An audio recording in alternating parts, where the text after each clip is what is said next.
Good evening, everybody. Welcome to tonight's episode of the Lake Effect series for our admitted students to Hobart and William Smith. I'm glad that you were all able to make it today to learn a little bit more about financial aid at HWS and what we'll do for you to ensure your financial aid package is as strong as can be. My name is Gib Shea. I'm one of our senior assistant directors of admissions here at HWS. So if you're from most of Connecticut, if you're from most of New York City, if you're from the state of Vermont, you've gotten plenty of emails from me.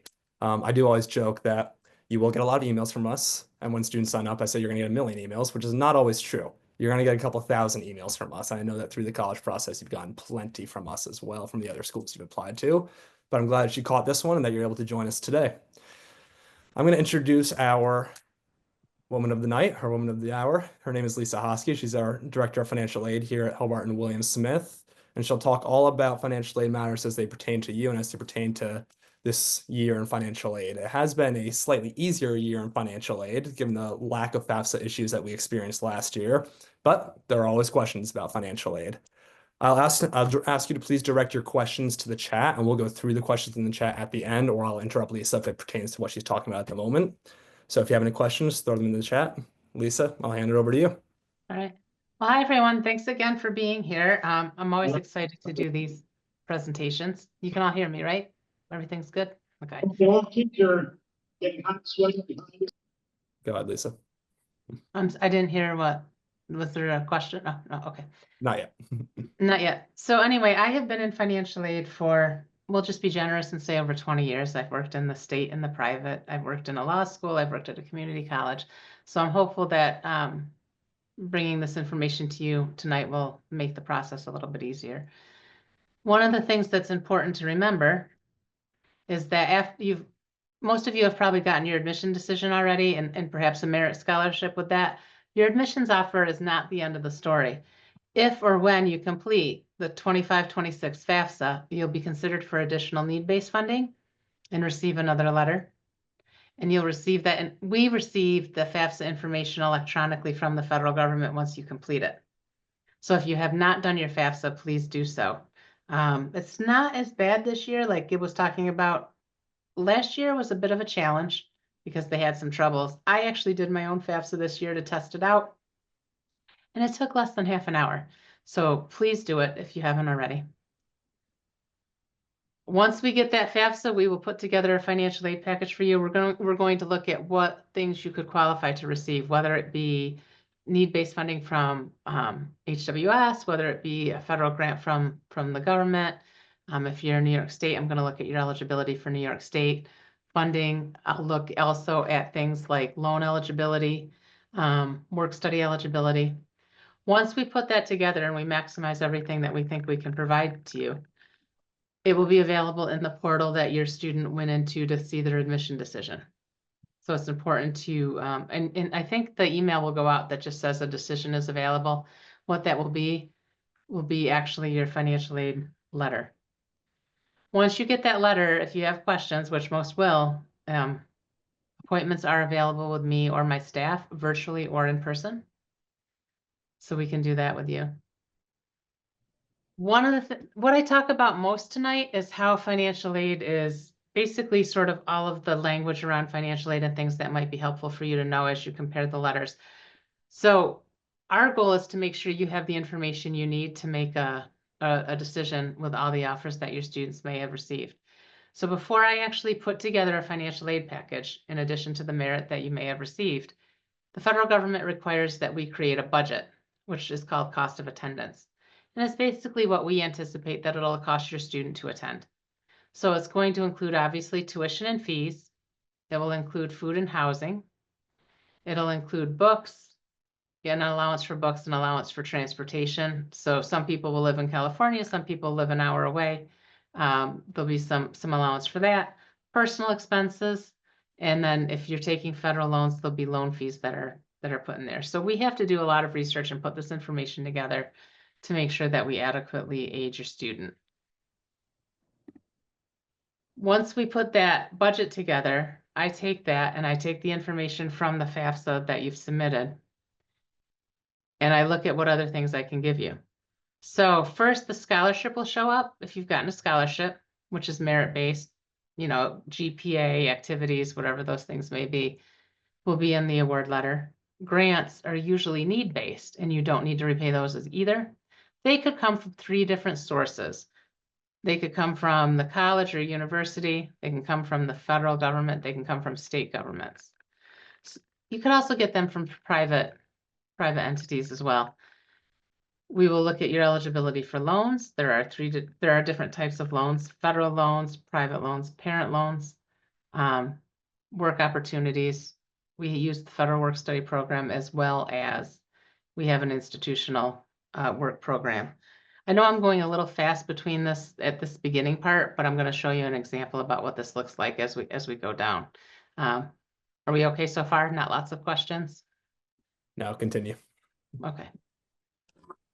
So we've got the budget, we've got the FAFSA, we do all of this analysis. So if you look at our cost of attendance budget at Hobart William Smith, tuition and fees would be billed, this is for the year, $66,748. Our food and housing on campus cost about $18,210. Books and supplies, we estimate students will pay about $1,000 during the year. We have a great program in the bookstore that actually cuts that cost back a bit. Personal expenses are things like pizza and shampoo, haircuts, whatever the case may be, just day-to-day living expenses that your student may expect to spend, and transportation. And if you do take the federal loans, there is a loan fee that comes out of the top of that, so we put that in the budget. So the total cost of attendance budget, which includes billed as well as indirect costs, like the cost of the gas you spend driving to campus, comes to about $89,178, which is a pretty big number. Here's a sample aid package. I literally just made up the numbers to put in here so I could show you what it would look like. But as we're looking through all of the eligibility, so in this case, the student got a $34,000 merit scholarship through the admissions process based on, well, it'd be grades, activities, all that kind of thing. HWS grant is need-based. So for this student, it was $24,626. And the student got $4,000 from the federal government and in the form of a Pell Grant, $4,000 from New York State and a TAP grant. So those 4 are all things that don't need to be repaid. We put an offer in there, $5,500 in loans and a work award of $2,000. So in this case, on that $89,178, the students offered $74,126, which makes that number a little bit more manageable once you subtract that. Cost of attendance minus the financial aid, out-of-pocket expenses billed and not billed would be about $15,052 in this example. Your situation could be different. Some families won't qualify for need-based aid and maybe you only have the merit. Some families may qualify for additional need-based funding and it may be less. If you wanted to bring this down to direct expenses, meaning what you're billed, so tuition, fees, housing, and food, $84,958, and then take the financial aid away.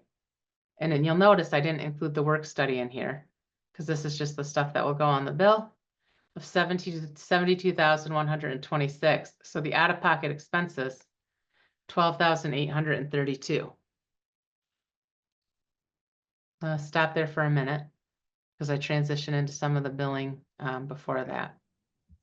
Is this making sense to folks? Any questions popping up? Yeah, Lisa, we are wondering, is the net price the out-of-pocket expenses? Yeah, on the award letter, the way it's listed, net price, I think our net price is listed after the grants only, not the loans, but out of pocket is like the net price. Yes. Right. Depending on, but the out of pocket expenses in this case does not include the indirect costs. The one in the previous slide did. So it kind of included they're going to have to pay for transportation, plane ride, gas, whatever. This example here where I'm showing the 12,832, it's really just what you're going to get billed and what would pay on your bill.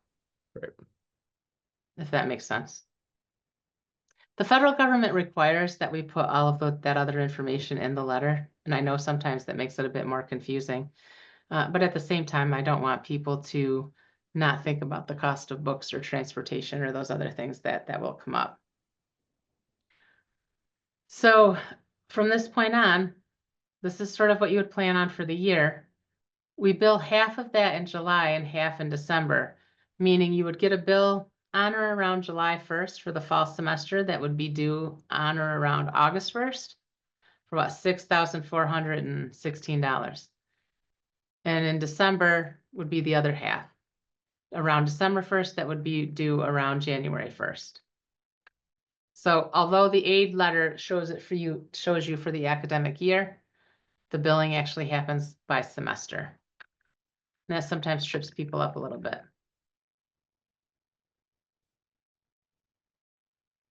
So we do have options for paying that balance.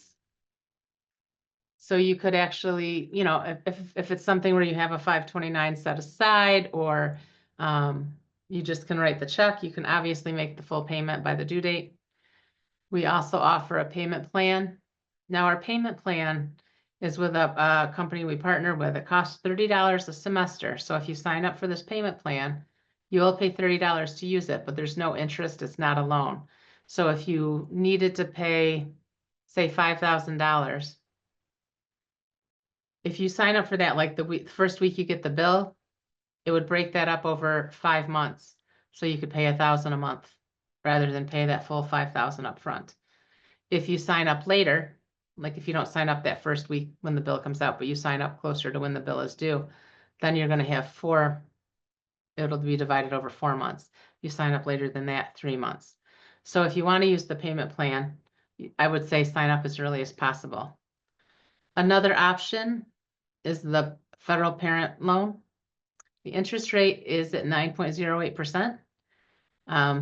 Parent loans offer protections that some private loans do not. So that's something to consider, and you can actually pay that over time.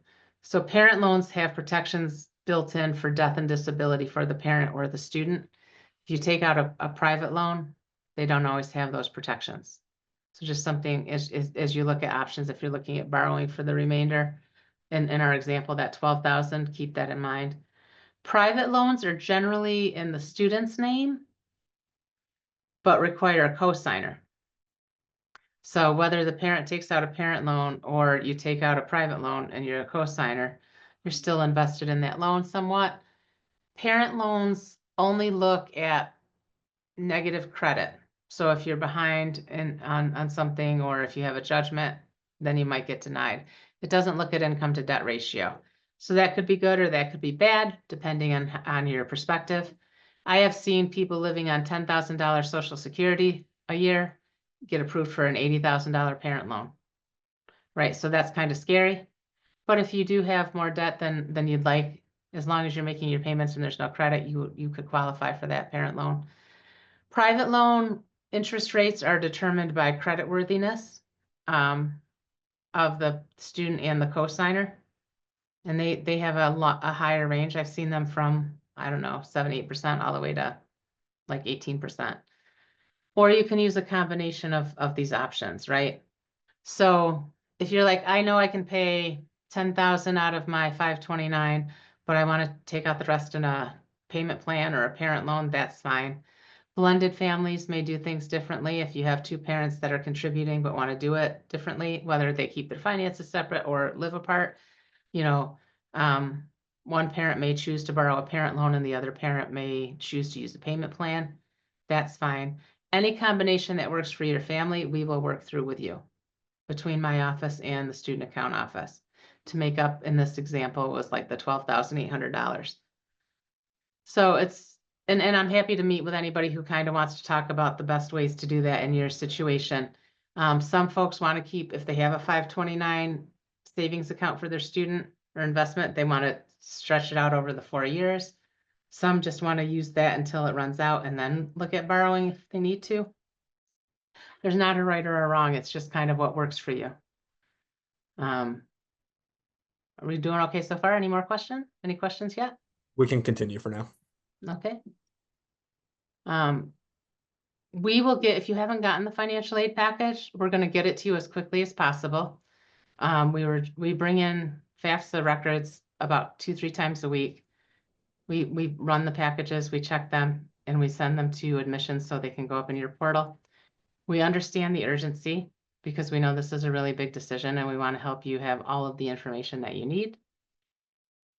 If you have a special circumstance that you don't think is addressed by the FAFSA, which happens, for example, one of the things that might happen that I've talked with families about, at least, and this is sort of where I actually fall too. If you're helping care for an elderly parent or you have costs that are associated with that, that's not something that shows up on the FAFSA. So we would love to talk to you to see if there was a way to account for that if we needed to. But that would be after you received your financial aid package, because we need to know where we're starting. So sort of bringing those up ahead of time isn't always as helpful. We are here to help you. And we'll talk, me and 3 staff members. We all have the ability to do virtual meetings with you. We always have somebody in the office. We have an email, we have phone, you can reach out. Appointments are available. So one of the things we could do, and Gib, I don't know if you have it or if you want me to, but we can certainly put my Calendly link in the chat for folks. Sure. So they could make appointments if they wanted to talk more about some of these issues. And I kind of go through it fast so I can have time for questions, because there's always questions after. So bring them. Let me know. How can I help? And there are questions indeed. Okay. International students, are they able to qualify for a work study? Yes, but it's not federal, it's institutional, and the hours are going to be limited. So even though for an international student, they can work up to 20 hours a week, chances are you won't have an award that's going to allow that. It's going to be more like 4 or 5 hours a week. You did talk about the installment plans. How would one enroll in the monthly installment payment plan? There will be, when the bill comes out on July 1st, there will be information about the payment plan, the installment plan, and it's actually on the website now if you do a search for student accounts. I mean, you wouldn't sign up for it now. For next year, it's not ready yet, but you could read some of the information out there if you wanted to see that.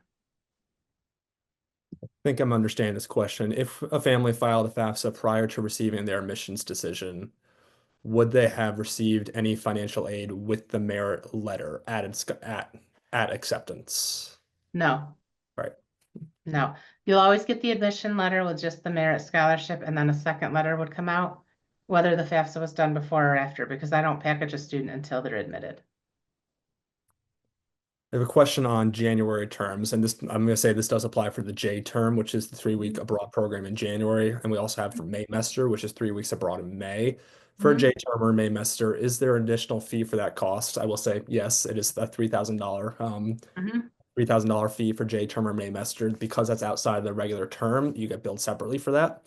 That is a $3,000 academic credit with an abroad component to it, so that's pretty solid. Um, if a student is a winter sport athlete, do they have housing, food covered within the quoted room and board expense, or is that an additional fee? I don't know how actually, I don't really know how our dining services do that, but in the fee that I quoted, the 18,210, that's just including fall and spring. My understanding is that there's no additional fee for that because we're expecting to be on campus for Mm-hmm. your sport. So I do not believe there's an additional fee for that. When it comes to food, the dining hall is open with limited services. They're still open though with limited Mm-hmm. services, winter break. There have been teams in the past, and I believe it's team specific. There have been coaches in the past who have use some of their budget to stipend athletes over winter breaks. That way they could have like a Wegmans budget. I will say that I do see a lot of winter athletes who are here over winter break. They do also enjoy using the downtown restaurants as well. So if you do have a Mm-hmm. winter athlete who is planning on being here over break, I would say that that is probably a expected expense. Mm-hmm. Can we have a little general lesson on how the work study is done, how the work study works? Sure. So I mean, financial aid really just awards it. So we will use our federal budget to where we can, and if you don't qualify based on need for the federal, we look at institutional.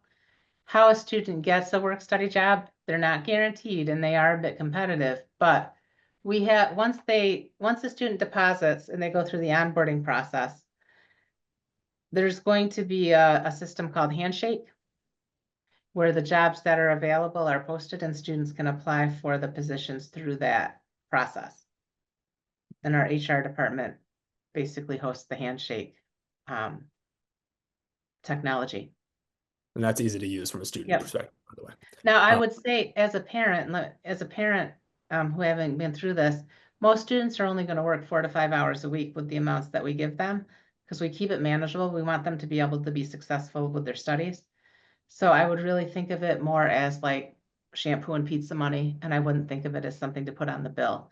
It's something you would really want to use to maybe cover some of those indirect costs that are listed in the budget. Students receiving outside private scholarships, does that Mhm. affect the based award? It can, but only in very extreme cases. So if a student comes in and they have an outside scholarship, I always apply it to the student's best interest first. There are certain funds that can only be need based. So when you look at that cost of attendance budget, just for simplicity's sake, let's say it's $20,000 and the output of your FAFSA says you can pay 5,000. The need in that decision would be $15,000. So the rules that I have to go by is there's certain funds that can't exceed that 15,000, and then there's certain funds that can't exceed that 20,000. So the first thing that I'm gonna, if there's unmet need, if there's room, then I'm not gonna touch anything. If it's getting to the point where it's going over the top of that budget, what I'm gonna do is look at reducing the work study or reducing the loans. And if after I've reduced all of the work study and loans, then if the outside scholarships exceed the budget, I would have to look at the need-based grant. That very rarely happens. When you see that kind of thing happen might be if you're getting a tuition grant from another college, from an outside employer. Most of the scholarships that our students get are like $500, $2,000, that kind of thing. And I can usually fit it in the package without taking any need-based funding away. I think that answers the question. I believe so. Does HWS offer federal SEOG grants? Are we a participating institution for those? Yes, but the funds are very limited and they're very, I can't give them to everybody who would qualify. They're not an entitlement like Pell, so I spend it until I don't have any more. If a student gets a need-based grant for the first year, how likely are they to get it for the remaining years if the income doesn't change? If the income doesn't change, it's likely it'll remain the same.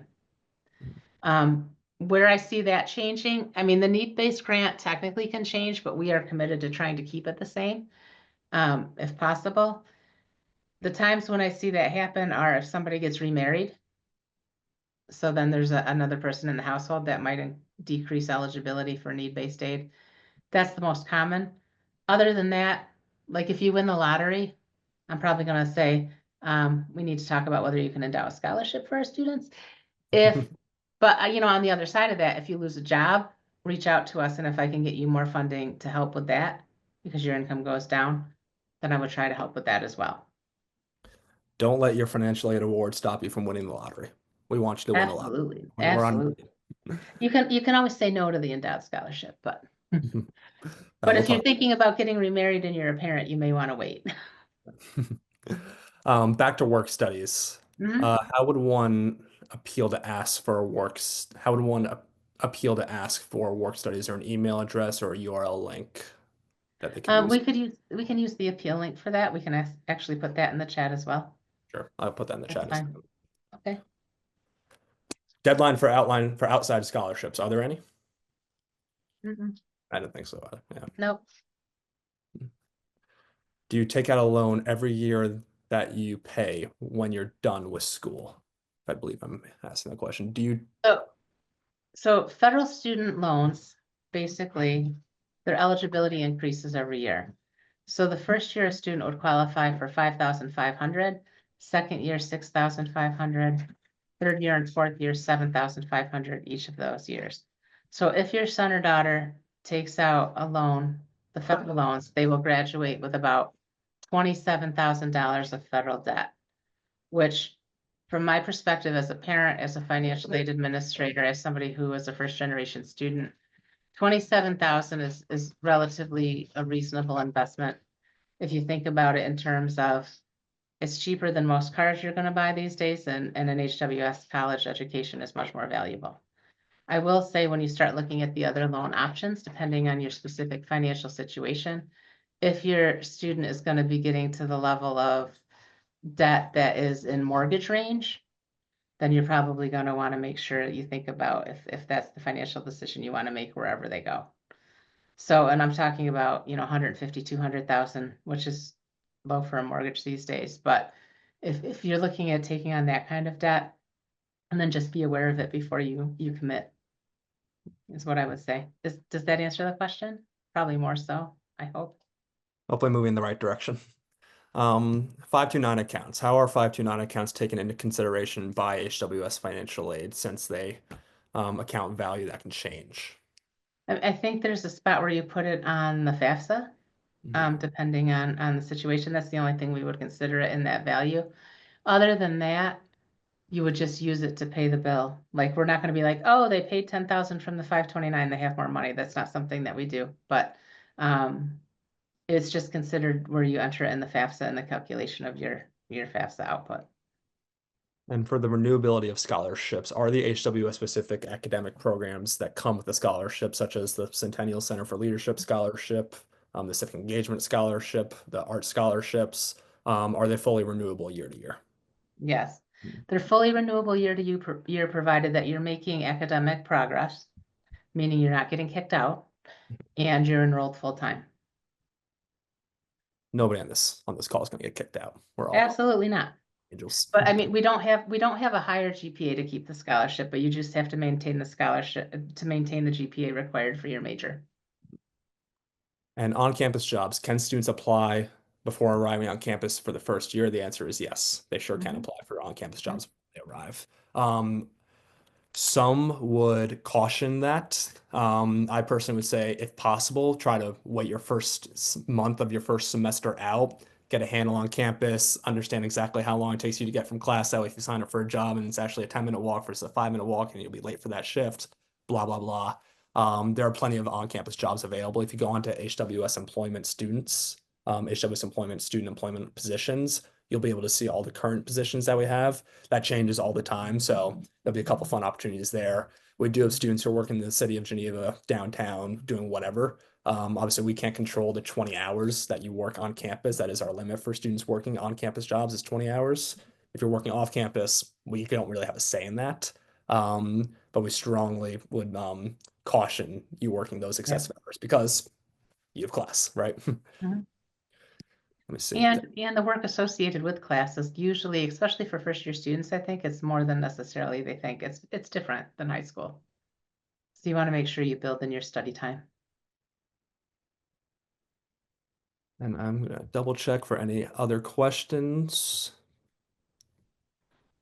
And one question, and how can I apply for a loan? Is that Mhm. There is actually a web on our website for financial aid. There's a lot of information about loans. So if you're doing the federal loans, it's through studentaid.gov, which is the same website you did your FAFSA on.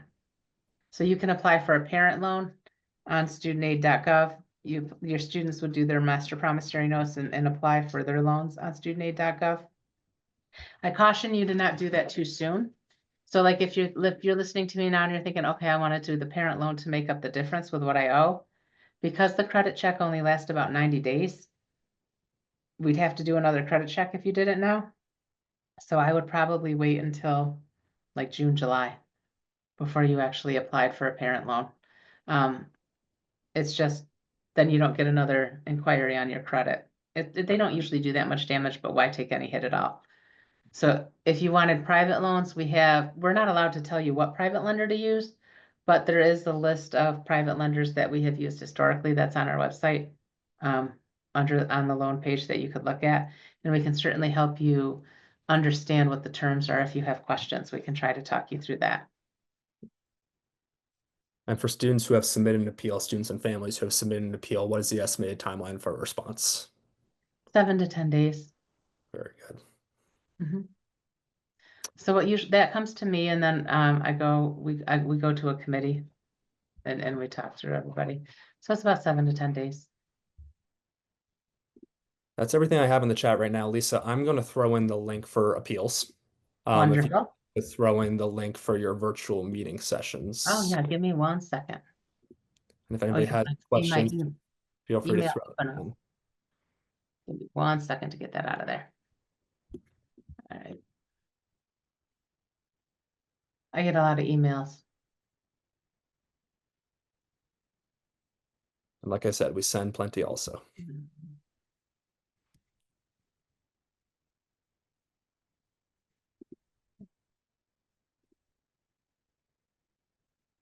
And All there right. are other students, or there are other staff members, if you have trouble getting on my calendar, that you can talk to as well. So in the chat is Lisa's personal meeting scheduler. I just added in the chat the appeal process, the form that for the appeals process. Can we talk a little bit more about financial aid and study abroad? I do always mention that there is no additional fee to study abroad at HWS. Your financial aid in Geneva goes abroad to our 50 different Mhm. locations in 30 different countries. Lisa, is there anything you wanted to add on that? No, I mean, there is some funding available through the Global Ed Office that students apply for, but it's relatively minimal. Right.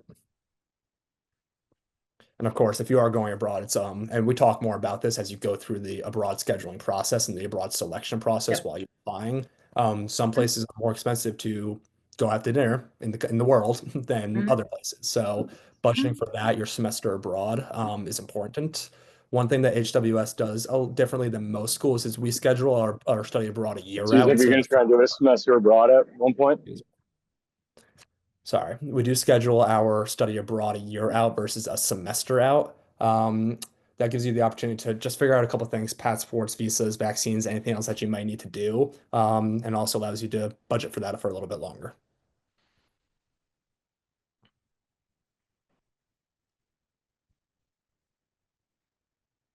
Steve, did you have a question that you were trying to ask? No, No, sorry about no, not at all. I realize that a lot of these decisions are very personal and I mean, we're talking about your children, we're talking about your money. So if you want to have one-on-one conversations, I encourage you to reach out, whether it's through our main contact or whether it's through my Calendly link or through your admission counselor who can help you facilitate that time.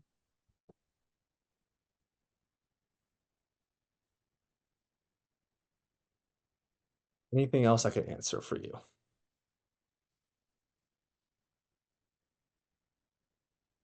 Well, if that is it, it was nice meeting you all today, or nice seeing you all today. Is being accepted to HEOP change yearly? Let me fully ask that question for HEOP. Once you're in the program, you're in the program. Yeah. Yeah, I believe that nothing really changes with that, right? Right. Right. I mean, your aid eligibility can change if your situation drastically changes, but yeah, other than that, no, Even with an internship that changes finances, that won't change anything, right? right? Won't change anything.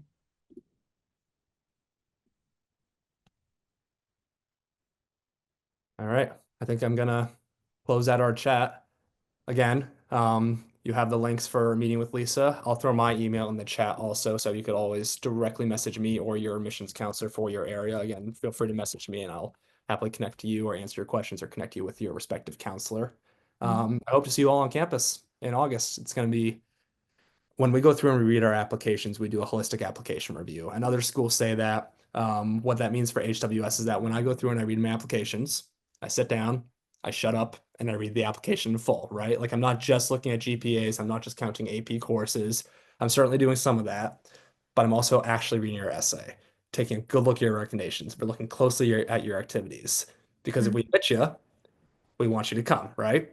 Mhm. Um, and the best way for us to make sure that we're admitting the best students for that is to take a close look at your application and make sure that your interests correlate very well with our offerings. So congratulations on being admitted. It's a privilege to be admitted to HWS as it is to the other schools that you were all admitted to. And I hope to see you on campus come orientation in August. Okay. Awesome. Thank you all very much.